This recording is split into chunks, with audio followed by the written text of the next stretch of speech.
নতুন এক পোকার উপদ্রবে চরম ক্ষতির সম্মুখীন হচ্ছেন মৌমাছি প্রতিপালকেরা। সম্প্রতি স্মল হাইভ বিটলস বা ছোট চাক পোকা, যার বিজ্ঞানসম্মত নাম এথিনা টুমিডা, সেই পোকার দাপটে কার্যত ত্রাহি ত্রাহি রব এই জীবিকার সাথে যুক্ত মানুষদের।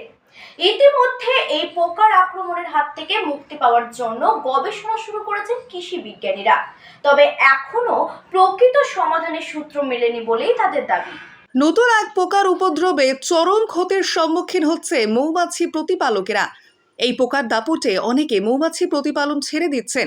সম্প্রতি স্মল হাইভ বিটল বা ছোট চাক পোকা, যার বিজ্ঞানসম্মত নাম হলো এথিনা টুমিডা, সেই পোকার দাপটে কার্যত ত্রাহি ত্রাহি রব এই জীবিকার সাথে যুক্ত মানুষদের। ইতিমধ্যেই পোকার আক্রমণের হাত থেকে মুক্তির জন্য গবেষণা শুরু করেছেন কৃষি বিজ্ঞানীরা। তবে এখনও প্রকৃত সমাধান সূত্র মেলেনি বলেই দাবি তাদের। আপাতত নানা ধরনের উপায় অবলম্বন করে এই পোকার আক্রমণের হাত থেকে রক্ষা পাওয়ার উপরই বেশি জোর দিচ্ছেন তারা। মৌমাছি পালনের মাধ্যমে মধু ও অন্যান্য উপজাত দ্রব্য উৎপাদন করে এক শ্রেণীর যুব সমাজ যেমন রোজগার করে আত্মনির্ভর হয়েছেন, তেমনি পরাগ মিলনের মাধ্যমে ফসল উৎপাদনে এই জগতের জীববৈচিত্র্য সংরক্ষণে সহায়তা করে মৌমাছিরা। যে পরিবেশ পরিষেবা দিয়ে চলেছে তারও অর্থনৈতিক গুরুত্ব কম নয়। সারা বিশ্বের মধ্যে ভারতবর্ষ বর্তমানে মধু উৎপাদনে দ্বিতীয় স্থানে রয়েছে। পশ্চিমবঙ্গ মৌমাছি পালন ও মধু উৎপাদনে দেশের মধ্যে প্রথম সারির রাজ্যগুলির মধ্যেই পড়ে। জঙ্গলে মধু সংগ্রহের পাশাপাশি এ রাজ্যে প্রায় 15,000 মৌমাছি পালক রয়েছেন, যারা প্রধানত ইউরোপিয়ান মৌমাছি অথবা ভারতীয় মৌমাছি প্রতিপালন করে। এখানে 100টি এপিস মেলিফেরা কলোনি থেকে বছরে 3 থেকে 5 লক্ষ টাকা পর্যন্ত রোজগার করা সম্ভব। তাই পশ্চিমবঙ্গে মৌমাছি পালন আজ একটি গুরুত্বপূর্ণ জীবিকা হিসেবে জনপ্রিয় হয়ে উঠেছে। নিমপিট রামকৃষ্ণ আশ্রম কৃষি বিজ্ঞান কেন্দ্র কৃষি বিজ্ঞানীরা অত্যন্ত গুরুত্ব দিয়ে এই পোকার আক্রমণ সম্পর্কে সজাগ থাকতে হবে মৌমাছি পালকদের। দ্রুত যাতে এই পোকার হাত থেকে পরিত্রাণের উপায় মেলে সেই চেষ্টায় দেশের বিভিন্ন প্রান্তের কৃষি বিজ্ঞানীরা চালিয়ে যাচ্ছেন। এটা হচ্ছে একটা ভারতীয় প্রজাতির মৌমাছি চাক, যেটা আমরা ইংরেজিতে বলি এপিস সেরানা।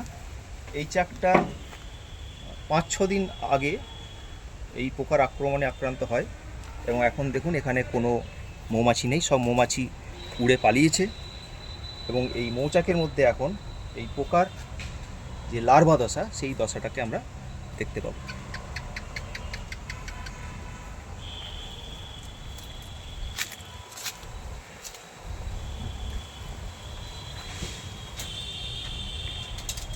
এগুলো হচ্ছে স্মল হাইভ বিটলের লার্ভা।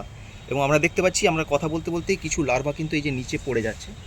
পড়ে এরা কিন্তু মাটির মধ্যে প্রবেশ করে মাটিতে পিউপা দশায় চলে যায়। 4 মাস পর্যন্ত মাটির মধ্যে তারা থাকে এবং সেখান থেকে আবার পূর্ণাঙ্গ বিটল হয়ে তারা বেরিয়ে আবার নতুন চাকের সন্ধানে উড়ে বেড়ায়। এখানে আমরা একটা আক্রান্ত চাককে দেখতে পাচ্ছি, তারা খেয়ে নষ্ট করেছে। তো এইভাবে এক একটা চাক যদি নষ্ট হয়ে যায়, এক একটা চাক, এই ভারতীয় প্রজাতির যে চাক, এই ভারতীয় প্রজাতির চাক, এক একটা মৌমাছির চাক কিনতে গেলে চাষিদের প্রায় 2 থেকে 2,500 টাকা খরচা করতে হবে। তো এক একটা চাক যদি নষ্ট হয়ে যায় তাহলে চাষিদের অনেকটা ক্ষতি, এবং তার সাথে এরা বছরে প্রায় 7 থেকে 8 কেজি মধু পায় একটা চাক থেকে। এবং এই ভারতীয় প্রজাতির মৌমাছির যে মধু, তার দামও অনেক বেশি, প্রায় চাষিরা 300। সম্প্রতি পশ্চিমবঙ্গে একটা বিশেষ ধরনের পোকা, যাকে বলা হয় স্মল হাইভ বিটল, এবং এর বৈজ্ঞানিক নাম হচ্ছে এথিনা টুমিডা, এটা দেখা যাচ্ছে মৌচাকে এরা প্রভূত ক্ষতি করে মৌচাক নষ্ট করে দিল। 2022 সালে আমাদের রাজ্যে প্রথম এই পোকাটা দেখা যায় বসিরহাট অঞ্চলে, এবং আস্তে আস্তে এই 2-3 বছরে প্রায় সমগ্র জেলাতে, বিশেষ করে উত্তর 24 পরগনা, দক্ষিণ 24 পরগনা, মেদিনীপুর, হাওড়া, হুগলি, মুর্শিদাবাদ, মালদা, এই সমস্ত জেলাতে কিন্তু এটা বেশ ছড়িয়ে পড়েছে। এই পোকাটার বিশেষত্ব হচ্ছে এরা একটা বিটল গোত্রীয় পোকা, এবং রাত্রিবেলায় বিশেষ করে এরা উড়ে বেড়ায়, নিবিডুলিড ফ্যামিলি। এবং এদের জীবনের 2টো দশা এরা দুরকমভাবে এরা অতিবাহিত করে। একটা দশা তারা অতিবাহিত করে মৌচাকের মধ্যে, আর একটা দশা মাটির মধ্যে। তো পূর্ণাঙ্গ পোকা খুঁজে খুঁজে মৌচাকের মধ্যে তারা প্রবেশ করে, মৌমাছির গায়ের একটা গন্ধে আকৃষ্ট হয়ে এবং মধু এবং পরাগের গন্ধে আকৃষ্ট হয়ে তারা মৌচাকের মধ্যে প্রবেশ করে।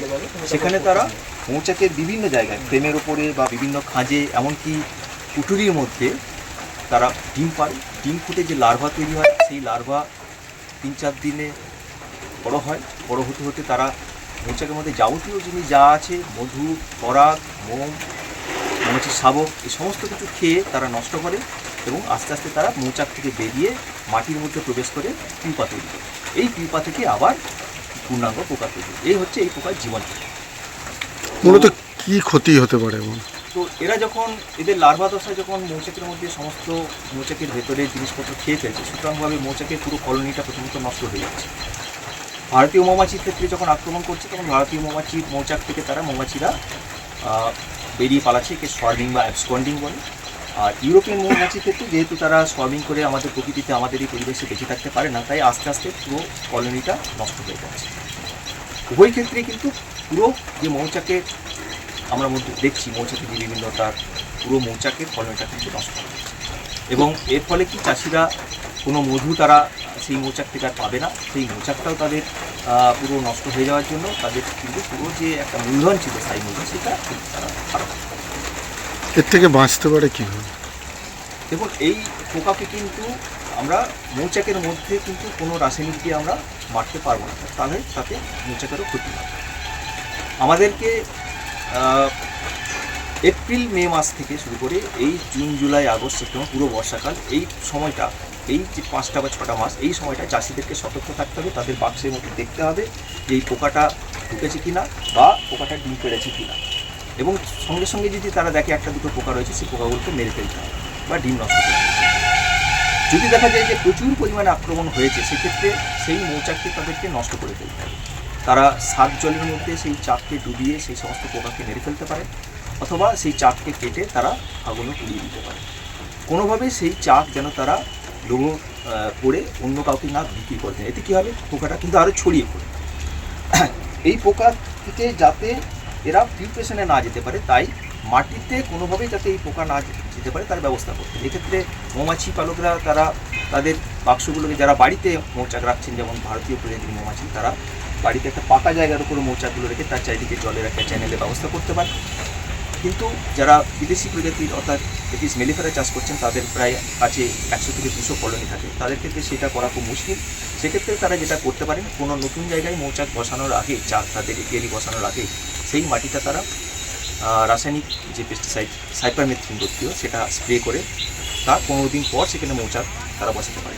বা যদি তাদের এপিয়ারিতে পোকার আক্রমণ হয়, তাহলে রাত্রিবেলায় মৌচাকের দ্বার বন্ধ করে সেই এপিয়ারিতে তারা ওষুধ স্প্রে করতে পারেন। 2-3 দিন পর সেই মৌচাকের দ্বার তারা খুলে নিতে পারে।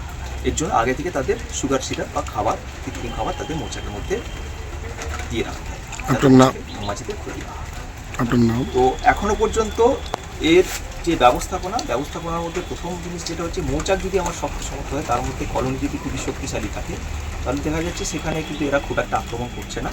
যেখানে মৌচাক শক্তিশালী নয়, অর্থাৎ এই যে বর্ষার সময়টা, এখন মৌমাছির সংখ্যাটা আস্তে আস্তে একটা কলোনিতে কমতে থাকে, এই সময় কিন্তু এই পোকাটা বেশি সুযোগ নিচ্ছে। আর একটা জিনিস হচ্ছে যে আর্দ্র আবহাওয়া কিন্তু এরা খুব পছন্দ করছে। তো এই আর্দ্র আবহাওয়ায় এদের ডিম ফুটে খুব দ্রুত লার্ভা তৈরি হচ্ছে এবং লার্ভা খুব দ্রুত বড় হয়ে তারা কলোনিটাকে ধ্বংস করছে।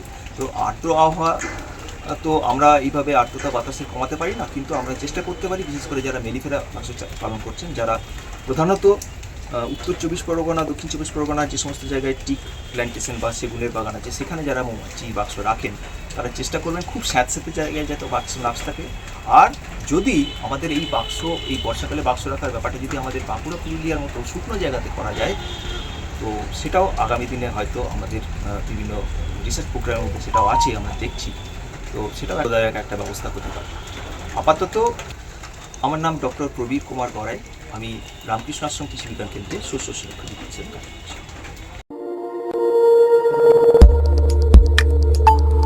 আমাদের সাথে থাকুন এবং দেখতে থাকুন নিউজ প্রাইম টাইমস, আপনাদের সাথে, আপনাদের পাশে।